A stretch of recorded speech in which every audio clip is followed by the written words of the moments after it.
তো হ্যালো বন্ধুরা, সব কেমন আছো? চলে এসেছি তোমাদের ছেঁচড়া মিস্ত্রি।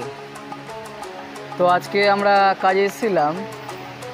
তো কাজে আসার পর থেকে বৃষ্টি শুরু হয়ে গেল। আজকে আমি সেন্টারিং করছি, আর এই স্ল্যাবের উপরে এই ডিজাইনগুলো করছি। তোমাদেরকে ডিজাইনগুলো দেখাচ্ছি। ডিজাইনগুলো অনলাইন থেকে দেখে আমাদেরকে বললো কি তোমরা পারবা না করতে। তো যা হোক করেছি, বৃষ্টিতে ভিজে ভিজে। স্ল্যাবগুলো তোমরা দেখতেই পাচ্ছ, আর সাইডটাও দেখতে পাচ্ছ কত বড়।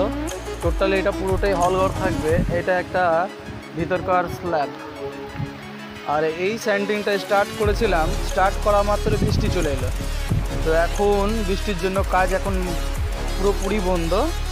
এখন আমরা বসে। বন্ধুরা, আপনাদেরকে যদি ভিডিওটা ভালো লেগে থাকে অবশ্যই একটি লাইক আর শেয়ার কমেন্ট অবশ্যই করবেন।